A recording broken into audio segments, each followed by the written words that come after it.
Hi there, friend. My name is John Werner. I used to be a part of the largest cult in the United States. After studying the Bible, Christian history, and ministry, I set my sights on confronting the problematic nature of white evangelicalism in the United States. In 2019, I published my first book as a first step in addressing the subtle issues of this complex system. This podcast will continue that work under the same title. Welcome to The Cult of Christianity.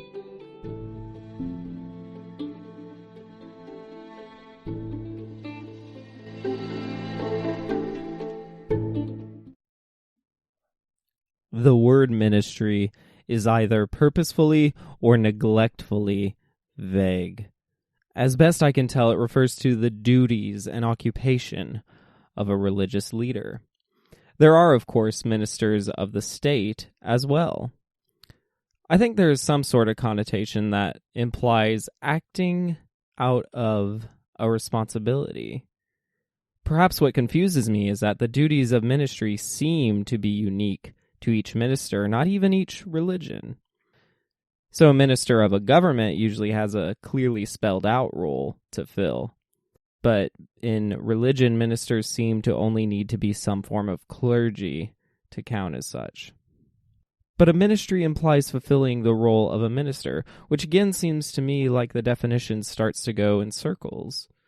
Ministry is what ministers do, and ministers are the one who do ministry. This seems to mean precisely nothing. Perhaps that is all right. Different religions will likely have different ministry philosophies and practices. Let's narrow our understanding to Christian ministry. Many Christians will argue that the word ministry is from the Greek word deleo, meaning to serve as a slave. In the New Testament, ministry is seen as a service to God and to other people in His name. That's pretty strong language, but perhaps if I want to respectfully understand what this means with some level of historical context or empathy, this philosophy of ministry assumes everyone to be a slave of something. The idea is that being a deacon of God places service to Him as the most important thing, and by extension, serving others as God commands. In American evangelicalism, ministry is seen more as an activity carried out by all Christians to spread their faith, the prototype being the Great Commission, go and make disciples. The Encyclopedia of Christianity defines ministry as carrying forth Christ's mission in the world. There seems to be some distinction between the office of minister and the duty of all Christians, but the conversation starts to get confusing here. Some ministries are identified formally and so specifically as a duty for clergy, and some are not. Some ministry is directed towards members of the church and some towards non-members. The more specific you get into a Christian denomination, the more different the norms are regarding what ministry actually is. Ultimately, white evangelicalism, as well as its Protestant predecessors, specifically in contrast with the Catholic Church, have sought to remove some of the elitism that comes with nebulous phrases such as call to ministry and clarify that service to God and others is a Christian requirement for all. Even so, many churches still guard certain duties, such as who can preach, serve communion, baptize, teach Sunday school, pass offertory plates, and other types of tradition. I think evangelicalism wants its adherents to all be evangelizing more than anything, and they sometimes use the words evangelizing and ministering interchangeably. But what about Jesus' ministry? Most Christians would center the narrative on how Jesus' ministry was radical, and it certainly was in many ways. Jesus ministered to many of his day's outcasts, including women, Samaritans, tax collectors, and fishermen. Granted, Jesus targeted Jews and didn't seem to focus on Gentiles, but he was rather odd compared to the religious leaders of the time. One of the groups he seemed most concerned with in a countercultural way was the poor. Most famously, Jesus said, Blessed are you who are poor, for yours is the kingdom of God. Blessed are you who are hungry now, for you will be filled.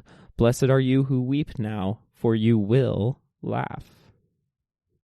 Jesus famously rebuked the rich young ruler and told him to sell everything and then give all the earnings to the poor. One of my favorite passages that isn't talked about enough comes from Luke 14. Quote, Jesus said also to the one who had invited him, when you give a luncheon or a dinner, do not invite your friends or your brothers or your relatives or rich neighbors, in case they may invite you in return, and you would be repaid. But when you give a banquet, invite the poor, the crippled, the lame, and the blind. I don't hear too many pastors harp on this quote for very long. Here's an important parable from Jesus. Quote, the land of a rich man produced plentiful, and he thought to himself, what shall I do? For I have nowhere to store my crops. And he said, I will do this. I will tear down my barns and build larger ones, and there I will store all my grain and my goods. And I will say to my soul, Soul, you have ample goods laid up for many years. Relax, eat, drink, be merry. But God said to him, Fool, this night your soul is required of you, and the things you have prepared, whose will they be? So is the one who lays up treasure for himself and is not rich toward God. End quote. In that same chapter, Jesus proceeds to discuss not being anxious about anything, what you eat, what you will wear, or where you will sleep. He builds up to the main point, which is, sell your possessions and give to the needy. Provide yourselves with money bags that do not grow old, with a treasure in the heavens that does not fail, where no thief approaches and no moth destroys. For where your treasure is, there your heart will be also. It seems from a plain reading and historical context and the original language and any rational angle of interpreting this text that if you were to follow in the footsteps of Jesus, giving to the poor would be a marker of your identity. I don't know a logical way around this. Jesus seems to be clearly anti-hoarding wealth and anti-having many possessions. This doesn't harmonize well with capitalism or American exceptionalism.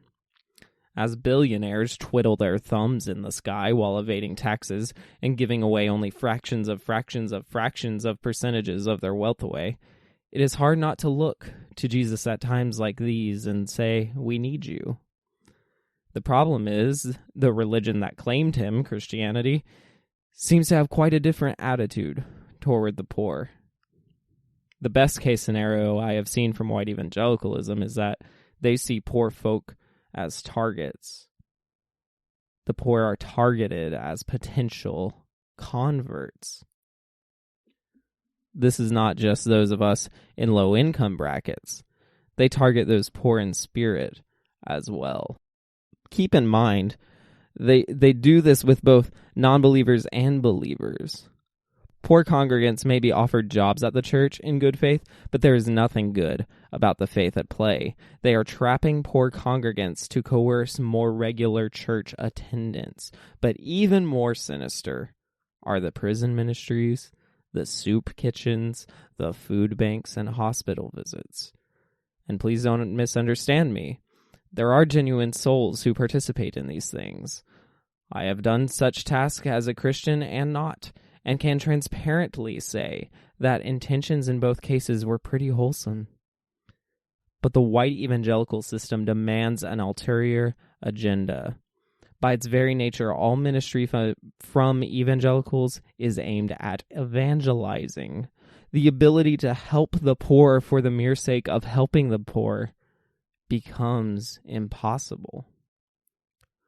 The poor are not targeted simply because Jesus told his followers to target the poor, which he most certainly did not view them as targets. They are targeted in evangelicalism because they are vulnerable targets who are more desperate with more needs. Therefore, if I have a magic formula of thinking that erases all problems with a simple belief, you will listen to what I have to say. The reason the poor are viewed as targets by the white evangelical cult is undoubtedly because they are seen as inferior.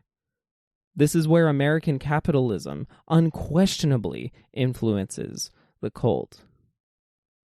One of the many ways that Americans, Christian or not, cope with the mass inequality that burdens the majority of folk is what social scientists call system justification theory.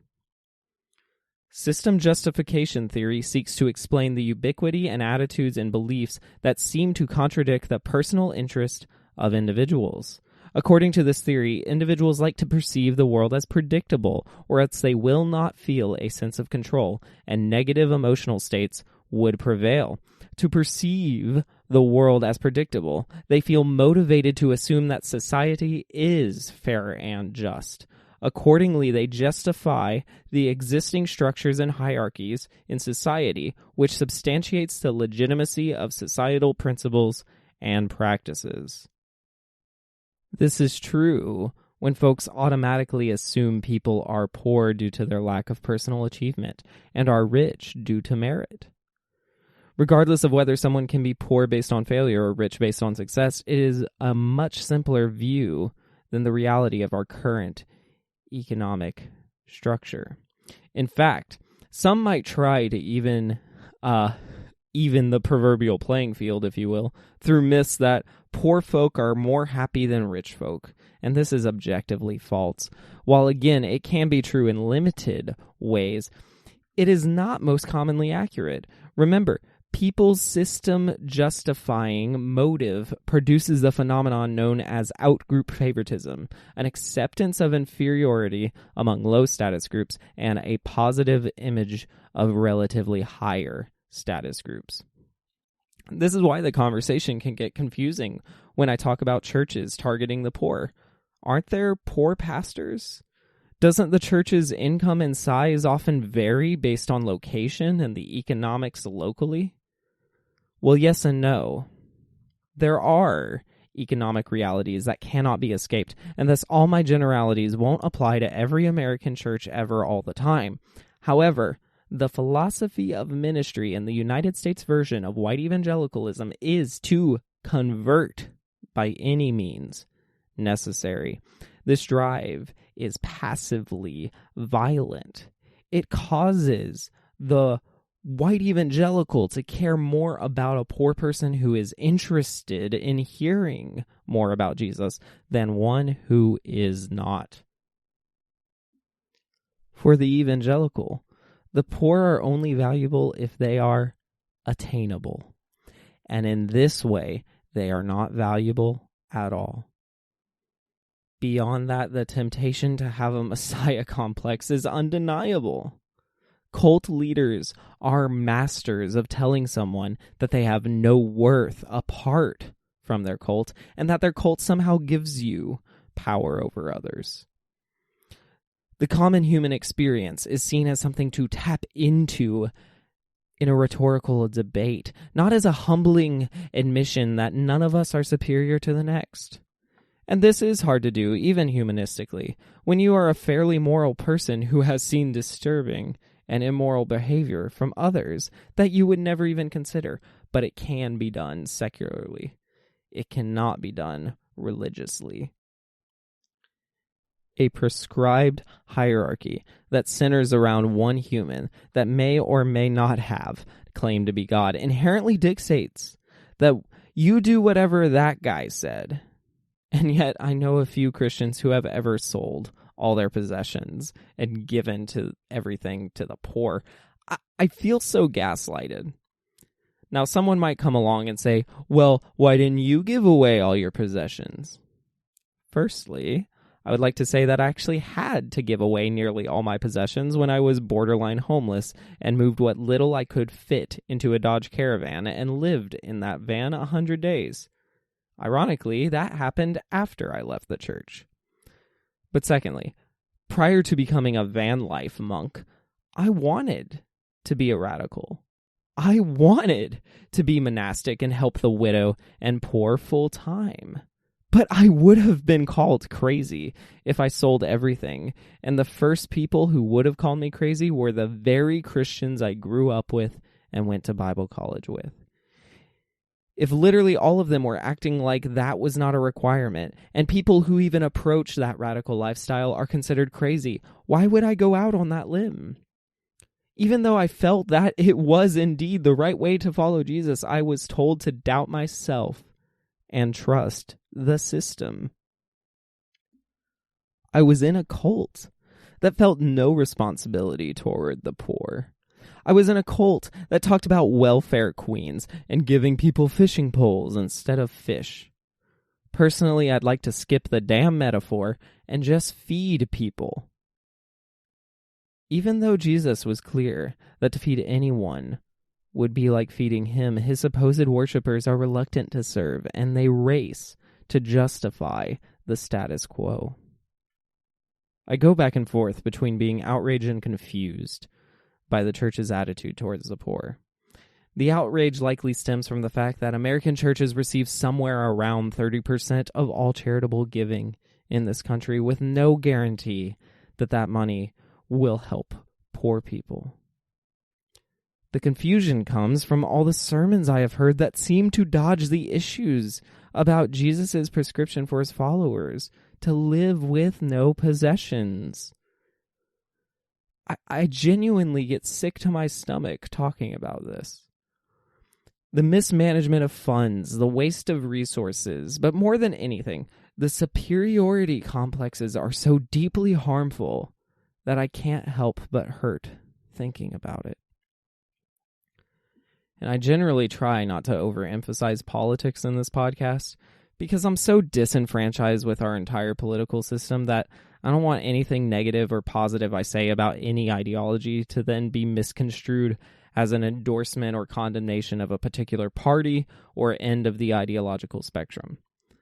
However, on this issue, there are undeniably politics at play. Republican politicians and conservative activists working through Christian churches have learned to manipulate the human desires of revenge, order, status, and independence to win over a large proportion of evangelical voters. The evangelical is told to vengefully hold accountable those who have taken away so many jobs from hardworking Americans, even though that's been mostly robots, not immigrants.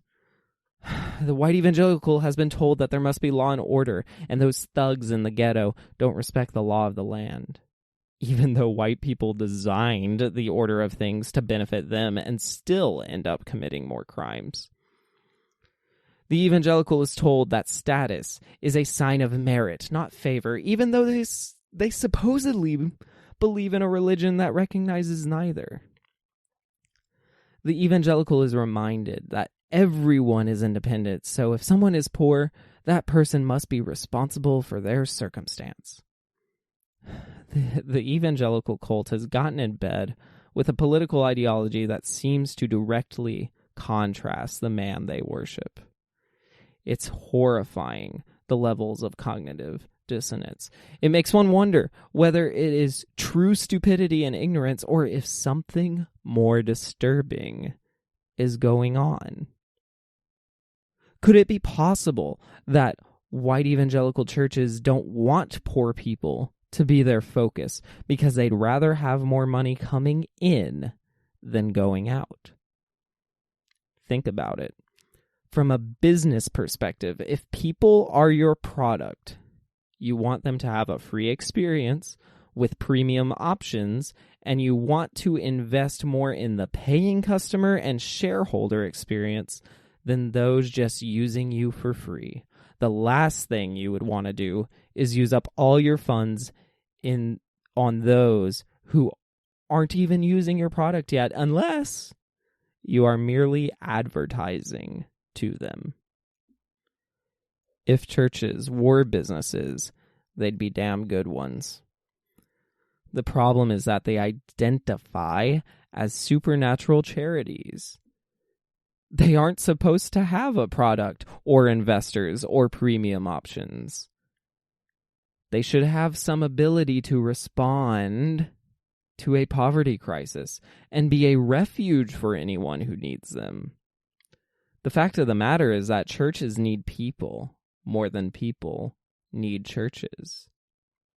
Churches are tax exempt. Churches get money for providing nothing. While less members are giving less of their income, somehow churches still have more money now than ever. Why do they feel absolutely no burden to be nighttime homeless shelters, full-time food banks, and how dare they feel like they can exploit those with nothing in efforts to lure those people to their faith? Again, I feel so gaslighted. I feel crazy for wanting an institution that claims Christ to serve him by serving others. Not with meals that come at a price of a lecture, not with institutions for women that primarily function only to discourage abortion, not as an expression of superiority, but because service is what you would think Christianity is supposed to do by definition. A church that doesn't primarily function as a fund for the poor seems to only exist to ask for funds from the poor and the middle and the rich. White evangelicalism sets the poor as targets of proselytization, not as targets of love and money. I do not believe cult leaders when they tell me it's not about the money. I have been inside too many of the homes that pastors own. I've been a part of too many churches that not only had no homeless folk, but would discourage reaching out and inviting the houseless. I am not exaggerating. As a pastoral intern, I tried to start a homeless ministry where the plug was pulled at last minute due to the more affluent church members being concerned that homeless folk would be near their kids at church. I had ministers tell me that ministry to the poor is complicated. You should never just write checks without checking on their spiritual life first. Whether you are inside or outside the congregation, if you are poor, you are lesser, and the church feels like it only owes you a message, likely not one of universal hope, but of how your only hope is to submit to their system. This becomes the crux of how ministry by Christians is problematic. Ministry is a means to an ego boost of the minister. Whatever form helping takes it is often disingenuous. I get reluctant to judge individual volunteers' intentions, and often my default is to actually assume the best. I don't want to get caught up in a shame trap and just assume all Christians who minister in all kinds of ways have sinister aspirations. But what their system demands is spelled out, and certainly toxic. I just got done coaching a football camp. And one of the things I emphasize to kids is that I do not want them to help each other out just to impress me. I won't be impressed by it. I want to see them help each other as a default. They are all on the same team, and it makes no sense to not want to help your teammates. It works against your own interest, and even more importantly, it makes an uglier world to not have a default posture of benevolence. And yes, we have to define a lot of terms when I lecture these poor children. Bless their heart for putting up with me. I borrow the YMCA's 4 core values when I coach, which are caring, honesty, respect, and responsibility. I don't let my kids just memorize those 4 words and explain them generally as be nice, don't lie, listen to teachers, and take care of your belongings. Those aren't values. That's indoctrinating behavior that makes kids easier to control. If you ask the kids that I have trained, what does caring mean? They will tell you that it means paying attention to the needs of others. Sharing is not caring just because it rhymes. Sharing is caring because it pays attention to what your friend needs to feel good, to bond with you, or maybe what is just fair to them. So when a Christian sees a need, it may look like they are caring since they seem to be paying attention. But what are they paying attention to? Are they paying attention to what that person needs, or are they paying attention to how receptive they might be to the minister's message? Non-Christians do this too. It is often hard to understand that you might be fulfilling your own need to be seen as helpful, or build your own self-esteem by doing good things rather than actually paying attention to what people's needs really are. And some philosophers have pondered whether there is actually such a thing as a selfless act. After all, it is ourselves that are participating in the action. We cannot completely remove the drive of our self-interest, self-protection, and self-awareness. Even so, I am not as concerned with whether or not there is some element of self-benefit in our charity. What deeply concerns me is when charitable acts are a means to the end of self-benefit. In a self-absorbed culture, there will be some egocentric seasoning sprinkled in our helpfulness. But we should not use people as pawns to win our games. If we pay attention to what other people's needs are, we will likely help in more tangibly helpful ways than harmful ways. This might not seem counter to Christian culture in a pragmatic sense, but it is diametrically opposed to evangelical culture in a philosophical sense. You are repeatedly told the only pure motive for helping others is subservience to their God. You are told that no good deeds are helpful if they aren't ultimately aimed to display how loving their cult is. No non-Christian is helpful without a metaphysical ethic that points to the cult of Christianity's common grace doctrine. But helpful people tend to help people regardless of ideology. But the propaganda is hard to ignore in this sect. The idea of being authentically helpful is muddied because evangelicals do not believe authenticity can be helpful without the prerequisite of submitting to their God's authority. That means that when I was a Christian in high school and my non-believing friend gave me gas money one week and I paid for their meal the next, their good deed was not truly good, but mine was. And the academic Christian will staunchly disagree and say, it isn't about identity, but about motives. Perhaps my atheist gas-giving friend in high school was motivated by the common grace that God grants all people, and thus was unknowingly participating in the divine's benevolence, and I was sinfully boosting my own ego despite my faith, and thus was sinning when I paid for her meal. And these technicalities are not only a little ridiculous, but also point to the problem of assuming only God can cause good in people. It is most likely that I paid for the meal out of some sense of feeling indebted, but also because I simply wanted to do something nice. It is also likely my friend gave me gas money because she knew I was broke and wanted to spend time with me. There can be self-interest in being helpful, but neither of us were being egotistical nor defiant of the divine. The ego is not evil, but it can cause many problems. The part of us that views ourselves as important is invaluable when it comes to our survival, narrative building, and finding ways to belong. Where we go wrong is when we are so preoccupied with our self-importance that we neglect to realize our smallness, our equality, and our dependence on each other. White evangelicalism is a doctrine of ego inflation.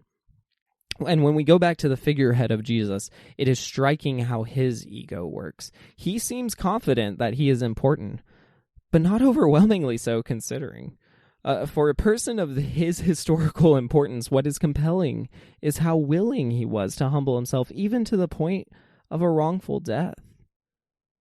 But Christians take this concept so far that they actually end up teaching something quite different than humility. Humility is the posture of limiting our ego, not to be confused with removing it altogether. Attempts to have no ego often have unintended effects. Trying to erase your importance makes your unimportance feel so important that you are preoccupied with yourself and most likely depressed, a rather deadly combination. The evangelical cult is not afraid to remind you that you are small, and it is unconcerned if your depression is a result of submission to their God. They will try to reframe this discussion with the notion that God loves you, and it is paramount to view yourself how he views you. The problem is that God seems to condition his love on how much you are subservient to him. And rhetorically, they might say the opposite, but they make an illogical claim when they do such. God never changes his love. We simply move farther or closer to him. Well, how does one move farther or nearer? It is measured by how much you conform to the cult's interpretation of his supposed rules. So it is conditional then. And if that love is conditional and God's love is a role model for how love works for all people, it follows that loving acts within the cult that submit to this ideology are also conditional, or at least have some kind of expectations attached. I have seen this play out over and over again. Ministries have been built on a principle of expecting the Lord to work as they help others. One of the missions organizations I did a lot of work for, including children's programs overseas, helping to build houses for poor people in rural communities, and doing work to plant churches, has this as their mission statement, quote, "We are called to be obedient to the Great Commission by teaching people to follow Jesus as Lord and Savior, to be baptized, and to obey all that Jesus commands." To help people through this organization was not help, but rather a lure to their message. This is almost always the case in the white evangelical cult. In a world full of toxic Christianity, one man has elected to change everything. What's his name? No, what's his name? Oh, okay. Yeah, I'm John Werner, son of Timothy Werner. That's my dad's real name. God help the poor guy. I'm just out here trying to tell people Christianity's a cult. Yeah, he is. And he's even written a whole freaking book about it. And now you can read all about his opinions in The Cult of Christianity by John Werner. Yeah, you should go buy my book, guys. It helps me buy Taco Bell. One of the biggest problematic facets of ministry by white evangelicals is that it is fundamentally close-minded. The act of saying, "I am the one who can help you," easily creates a power dynamic. Now, I am not the kind of postmodern deconstructionist that judges all power dynamics to be automatically evil, but will almost certainly cause problematic behavior is a failure to acknowledge the existence of certain power dynamics. Remember, ministry is supposed to connote servitude, or perhaps even slavery in some sense. Creating businesses, or if we want to be charitable, we can call them charities, that primarily display the service are actually not truly humble, but necessarily self-righteous. We see this all the time with secular charities. Some examples include many cancer awareness funds, Project Cure, the Red Cross, most police and firefighter charities, and supposed children's charities. Please do your research before you ever donate to a charity. What is more sinister about churches, though, is that they know how to leverage their supposed good deeds better than anyone, with no actual requirement or accountability for doing anything at all. But even deeper than this apparent injustice is that the policies and practices of churches are close-minded by design. Whether their orthopraxies be vague or detailed, cooperating or listening to other perspectives on ministering is rare. I remember when my fundamentalist church in high school teamed up with Habitat for Humanity to help build a home for some folks who lost their house in a tornado. It is interesting to go to Habitat's website and read their mission, vision, and principles. Quote, "Our mission, seeking to put God's love in action, Habitat for Humanity brings people together to build homes, communities, and hope.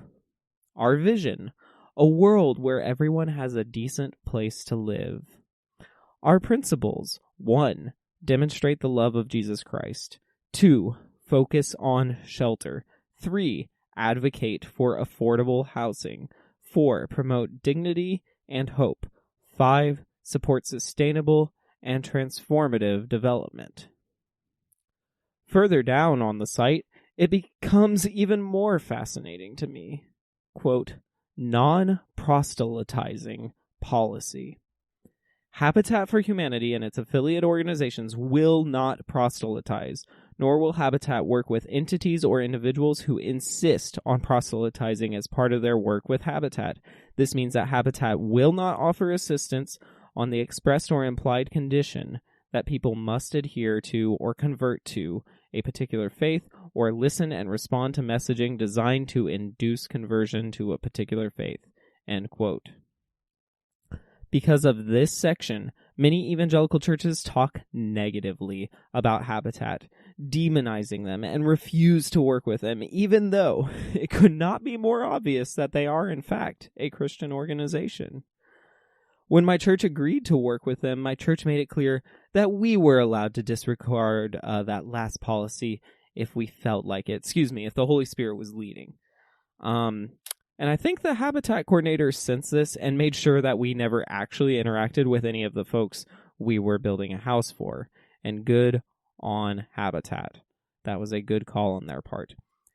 If my church could get an ego boost from simply working with an organization like this that still makes no apologies for being Christian, and felt that they were being open-minded by this cooperation, it shows how deep the self-righteousness runs. Again, full kudos for us for building a house for someone for free. But honestly, we just showed up and lifted some frames, hammered some nails, and had a good time. Habitat for Humanity did all the hard stuff. I felt how superior that church leadership thought themselves to be, though, compared to everyone else on that trip. It is hard to pay attention to the needs of others if you're already locked into your perceptions of what everyone needs and that you think you possess the message that cures. If your mind is closed, your heart will be too. And a lot of this is connected to the concept of conversion numbers. Now, the idea of counting how many people churches and ministries are converting is a topic debated internally within evangelicalism. Many in that cult do see how problematic it is to emphasize people as numbers. I'm not sure if that critical sect, though, constitutes a majority. I mean, one of the largest evangelical ministries on an international scale is Evangelism Explosion. They envision, quote, every nation equipping every people group and every age group to witness to every person, end quote. And maybe if you replace the words to witness with to feed, I might be more interested. But proselytizing on this scale is actually rather creepy to me. I remember I was working in the mission field as a teenager with my dad, and there was a guest lecturer from Evangelism Explosion. And my dad warned me that if he got me alone one-on-one, he would likely try to save me. And I was confused because everyone at that mission camp was a professing Christian. And sure enough, most of the lectures that guy gave centered around how many might think they are saved, but have never made a concrete decision to follow Christ, no matter what. And they need to be certain of their faith and be ready to make disciples of others. And rather predictably, toward the end of the week, this man did approach me while I was by myself. His voice got low and soft, and he started interrogating me about my faith. And I was firm in my communicating that I was indeed a Christian. It felt like he was almost disappointed that he couldn't count me as a number that he had converted. It felt like a confrontation with a mob boss, not an organic interaction between two people who were supposedly family. Evangelism Explosion claims to be responsible for the growth of evangelicalism and often cites conversion stories and numbers as recruiting tools, training literature, and they do it to pressure people into getting baptized. Evangelism Explosion is best known for its two diagnostic questions that users can ask non-Christians as a means of determining, quote, a person's spiritual health, and of stimulating an evangelistic conversation. The questions go as follows. 1. Have you come to the place in your spiritual life where you can say you know for certain that if you were to die today, you would go to heaven? 2. Suppose that you were to die today and stand before God and he were to say to you, why should I let you into heaven? What would you say? After the diagnostic questions, the evangelist is encouraged to explain the gospel in terms of grace, man, God, Christ, and faith. And these are the exact questions the mafia evangelist asked me when I was already a Christian on the mission field. And it was genuinely intimidating. Now, contrasting an organization such as this with something like Habitat for Humanity is easily. I would clearly respect the latter for many reasons and find nothing dignified about the former. Even so, in white evangelicalism, they are viewed as equivalent at best and at worst. Evangelizing is actually more important to Christians than serving needs. Conversion is damn important to evangelicals. Their identity is dependent on it, so much so that ministry is ranked based on its emphasis on conversion, not on the needs that are met. It is worth exploring the spiritual realm versus the material realm here. If your belief is that spiritual significance infinitesimally outweighs any material significance, it is perfectly sincere and logical to be preoccupied with serving spiritual needs primarily. However, white evangelicalism doesn't regulate itself to merely emphasize the metaphysical. Instead, the dogma emphasizes attaching physical necessities to their propaganda. Union Gospel Mission, an organization I have donated to and have seen do a good amount of things for homeless folks, still has a deeply problematic mission statement.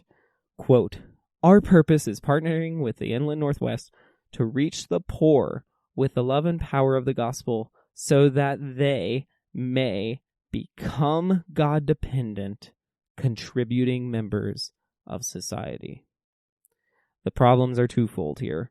One, why must they be God-dependent? In fairness, this flows from the belief that evangelicals tout, namely that all humans are already God-dependent, but they emphasize preaching the gospel, and that clarifies that they mean subservience to religion, not a general acknowledgement that we are all dependent on God, but a specific one. And two, they reveal that their ultimate goal is for the houseless to become contributing members of society. In other words, they want them working and paying taxes. Fine. To some extent, that is a good side quest, but it doesn't seem like a good main focus as a ministry. This is paying less attention to the needs of the houseless, which is rather obviously needing a house, but more practically the needs of the donors to feel like someone else is finally going to do their part. And once again, I know there were great things about UGM from friends I have had who have worked there. Unfortunately, I've also learned that people were pressured to behave certain ways and believe certain ways with nonverbal cues or sometimes even audible commands, implying that it was the houseless folks' means to receive any aid. And this type of thinking is common in homeless ministry especially. The principle is not to house first, but rather to preach first. And some more progressive Christians do say, preach the gospel, and when necessary, use words. That is something like what Habitat for Humanity tries to do. Growing up, I heard this phrase attacked, made fun of, and criticized by my pastor often. White evangelicals, especially the more conservative variety, desire that where material assistance is given, that their gospel message be preached tenfold. This is a weaponized interpretation of Mark 8:36, which says, "For what does it profit a man to gain the whole world and forfeit his soul?" Neglecting the fact that earlier in the same chapter, Jesus fed 4,000 people without preaching to them. This verse is actually talking to those who want to follow Jesus, commanding that they must give up their quest for ultimate power. In no way was Jesus saying, don't feed people unless you're going to preach to them. It is cultish to assume that your set of beliefs is more important than basic necessities. We all need food, shelter, water, clothing, and care. This is often a simple case of misplaced priorities for the individual. If you view a message as the only hope for humanity, of course you are going to focus your time, money, and energy on spreading that message. But what ends up happening is that the dollar to conversion ratio becomes the ultimate bottom line, which makes paying attention to the needs of others much more difficult. And I used to love to repeat the phrase, "You can't hear the gospel on an empty stomach," as a Christian. And I am confident my intentions were good for latching on to this mantra, but the intentions don't mitigate the harm this way of thinking can cause.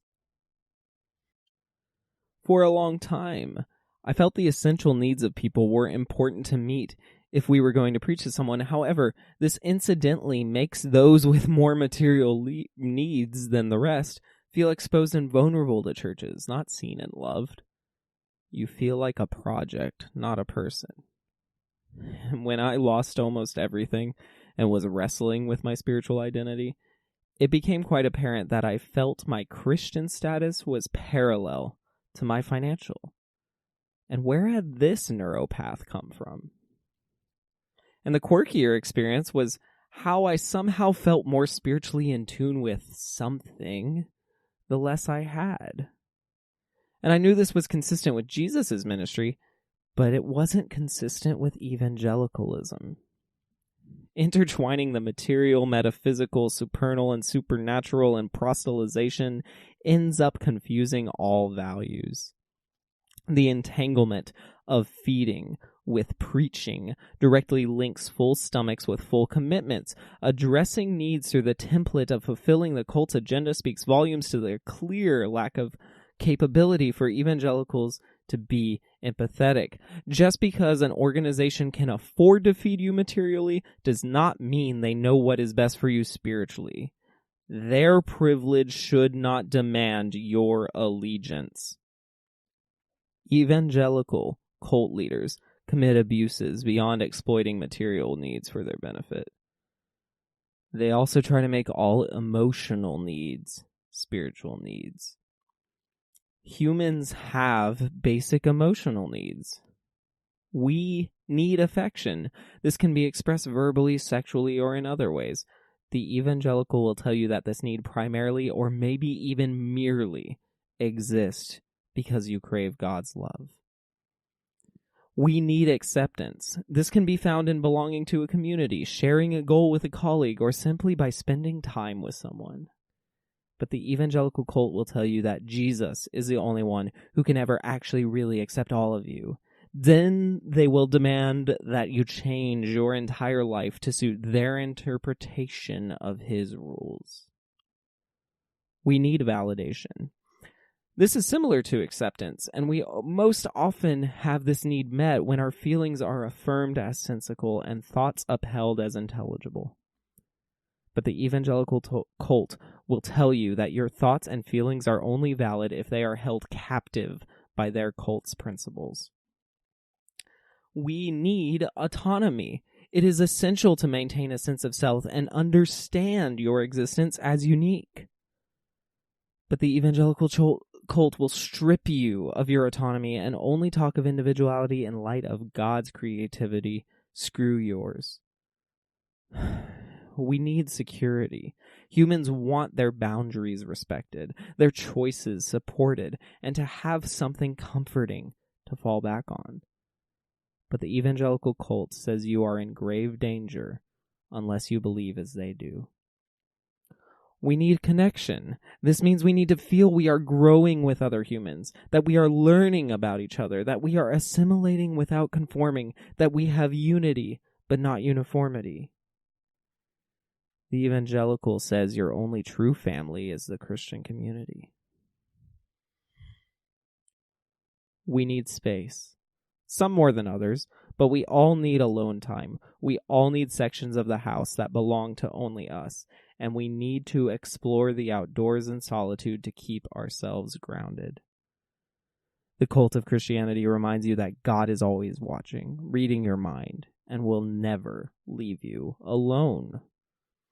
Evangelicalism needs people to depend on it in order to make the claims it wishes to make. They do not respect secular psychology because it is in direct competition with their bid to minister to you.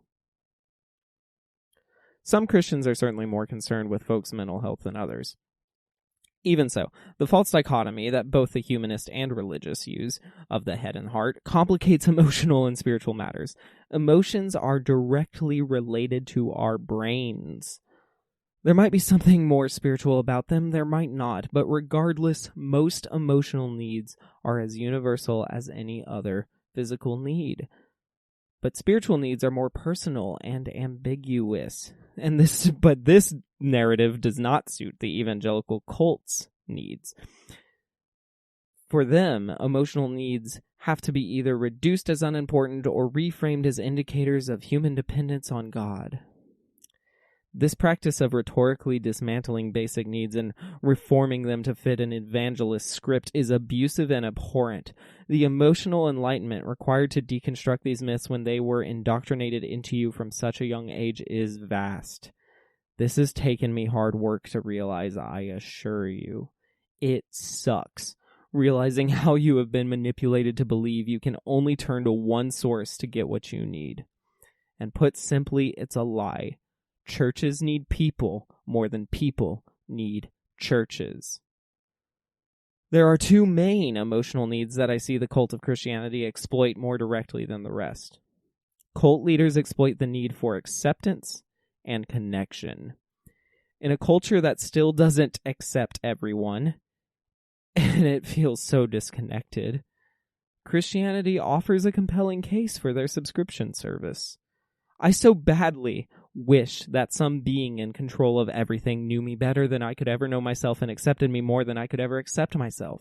It would be wonderful if there was some ultimate oneness that we could connect with that would in turn connect us all to each other, our environment, animals, and the great beyond. And you know what? Something like that might even exist. But regardless of whether or not something like that does exist, the cult of Christianity are not the gatekeepers to accessing the spirituality. We still have a real human need to be accepted by our peers, and maybe even more importantly, a need to accept ourselves. Spiritual wanderings aside, it is bad for our brains to feel unaccepted. And I have never felt more unaccepted than when I am around the Christian community. The real need for connection is a beautiful entrance into exploring the philosophical, metaphysical, and supernatural disaster of our quest for greater things. But it is also more basic than that. We need to feel connected when we look into each other's eyes. And we need friends, not just an online list of strangers listed as such. And this is not a Christian or non-Christian need. If someone converts to Christianity, these needs don't dissolve. Being satisfied with your emotional state is great, but being in denial to avoid the stress of emotional needs is awful. So, through the ordinary and special ministries of the church, you may find a solution to physical or emotional needs, but what you won't find is a magical absolving of the normal needs of being human. In fact, it only creates and sustains problematic behaviors when folks feel like their faith prevents them from feeling the normal stress of existence. It is, by definition, exceptionalism. To preach against self-righteousness is ironically to preach against the cult of Christianity. They cannot offer you a drug that cures your needs, only one that may numb the pain with some worse side effects than the thing you were trying to cure to begin with. But can a Christian ministry help with emotional or physical needs at all? Well, of course, because people can help with emotional and physical needs, and Christians are people. I am never seeking to dehumanize anyone with this podcast. But my theory is that whether or not the people who help are Christians, they would likely help either way. Or even further, if the only reason someone is helping is because of their faith likely is not that helpful to anyone except them. When I need help, I don't need help with strings attached. And when I give help, I try my best to do so without strings attached. And I mourn the times when I was a Christian and I didn't help as much as I wanted due to some indoctrinated principles of letting God do the work, or I was manipulating people to behave a certain way first and I take responsibility for the harm I caused when I tried to help. And I wish Christianity would do the same thing. Ultimately, Christian ministry is predatory. Evangelical cultists are seeking to exploit targets and oppress open-mindedness. They will stop at nothing in their pursuit of converting the masses, and this is all under the guise of the imprecise word ministry. The entire time I've pondered this topic, I have second-guessed it. I hope the listener recalls that I dedicated the first 23 years of my life to pursuing full-time ministry. I get caught in feedback loops of questioning my own motives, trying not to project my own shame onto a whole people group, and also being intellectually honest and precise. But I can't doubt my observations until I believe nothing. All rhetorical dodges that want me to offer something empirical in my critiques, or be empathetic to beyond what my tiny mind can perceive, I hear them, and on my worst days I might even indulge them. The problem is that I feel my anecdotal critiques are never countered with anything other than different anecdotes, most of which tend to sound suspicious or unrelated. I cannot empirically say that Christians are committing crimes with clear intent every time they are performing ministry. I can't know everything going on in everyone's brains all the time. I want the ministry Christians do to be positive. I want these Christian ministries to be full of good people doing their best. And you know what? Maybe they are. But it doesn't change my opinion that the larger structure, perhaps unwarily, but still emphatically self-admitted, acts predatory in their ministering practice. Christians aren't need meters, they are need exploiters. It's hard. Coming to terms with the abuse, the trauma given, the insincerity, and the unfortunate diagnosis is not getting easier the more I talk about this. But I must talk about this. In desperation, I am ringing this bell. The white evangelical cult in the United States is preying on you. Not for one particular exploit, but they are demanding lifelong servitude. I don't think Jesus was a predator. I guess no one can know, since we don't even have first-hand accounts of how he operated. At least as a legend, I think the church is failing him so much more severely than they realize. I am forced to contemplate how those who pledge allegiance to his name are not only falling short of his character, but seem to be the complete opposite kind of people as you would expect to be his followers. Is it the simple fact that organizing religion dictates that systems will automatically form and all systems can be abused, and we are just in an unfortunate era where abuse abounds so widely? Is it because Jesus is the perfect shield for covert abusers to get away with the worst kinds of behavior under his name? Is it because I am misunderstanding history and Christianity has always been an evil totalitarian power beginning with Jesus? I'm not sure. I can't be sure. I can only deal with the reality of the current situation. As best as I can perceive it, ministry is simply a word that is more palatable than predation. The cult must convert. The business must market. The team must recruit. This power, inhomogeneously centering around an ideology, is coaxed in toxicity, transcending historical eras, geography, and socioeconomic status. But white evangelicalism is the most power-hungry of all, and in severe denial about it. There is no official Christian army, though the Salvation Army gets close. The cult is still predatory in their recruitment, just as a military might exploit a young man who has little options and many needs by convincing him to fight for his country in exchange for some housing or schooling. But they will leave that man with nothing but empty praise, trauma, and messiah complexes. The problem of ministering to people as if they are mere projects is that you leave them valueless if they ever feel complete.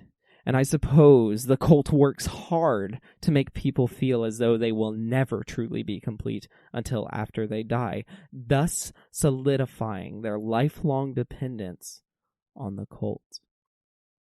But even so, it is hard to feel like there is much to search for when you are part of a group who tells you they have all of the important answers. Most cults allow for the trivial figuring out of your career, how many kids you want to have, what part of the country you might want to live in. But don't you dare get it twisted when it comes to the who, what, when, where, why, and how regarding our existence. It is God, Jesus now, the Bible, His glory, and their church. Deviation from that ideology is risking damnation. Consider your needs met, and all that aren't met are a failure that you are responsible for confessing to God about. And there is something cruel about preying on the small in order to make them feel smaller.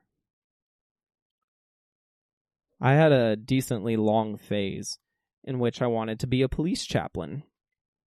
A police chaplain serves as a support system for law enforcement in times of crisis. They can be volunteers or sworn officers. They come from all faiths and are fully ordained. Some hold degrees or certifications in mental health treatment. And perhaps that career is not completely off the table for me. There's definitely a lot to deconstruct about how we police ourselves in this country. But there isn't much debate that many officers do experience trauma at their job. But what appealed to me about this job is it kind of removed the bullshit out of helping people. I wanted to be there for informing families of bad news. I wanted to talk about the ugliness that occurs in that world. Put simply, I wanted to help. That's the reality I think we all need to face. That we need help. That while there are levels when it comes to crisis, we all go through crisis, existentially, socially, interpersonally, and perhaps even spiritually. I left Christian ministry because I didn't see it helping more than harming all of these areas. In fact, I really wanted to help ministry improve more than anything. I realized I couldn't help from within, that the deconstruction required leaving. Ministry is predatory in that there are predators and the prey. No room for anything in between. And no matter how innocent an idea, it can be a wolf dressed in sheep's clothing. For example, my dream idea of a job while attending Bible college was to start an organization that cared for suicidal people as well as those struggling with self-harm. I pictured it as something like a resource center, perhaps call it a hopeless shelter, where people could come and be safe. I wanted it to be funded by a network of churches with Christian volunteers and to bridge the gap between the most hopeless and the message of hope found in the gospel.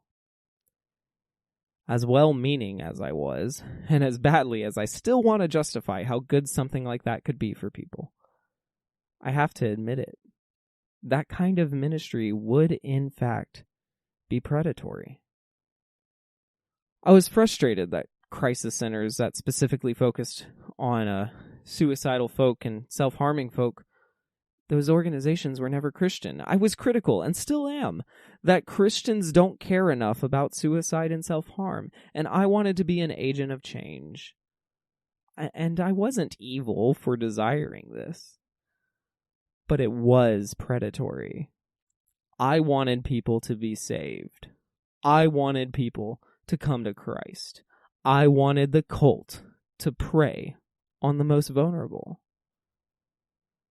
I hope the listener understands why I'm saying this. I think it is important to maintain that individuals are worth giving the benefit of the doubt. Christians can be creatively concerned about real problems and experience real empathy and come up with real solutions. But the insidious thread that runs through this toxic ideology is that if you demand allegiance, no matter your ministry, you are participating in the cult of Christianity.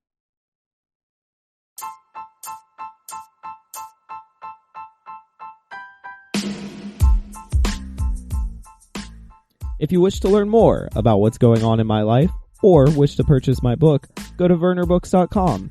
If you'd like to support this podcast, please continue to listen, follow, share, and consider supporting through the link in the show's notes. For as little as 99 cents a month, you can help me book guests, upgrade my production value, and start exciting projects. Thank you for listening, and remember to keep love in your life, hope in your heart, and searching in your soul.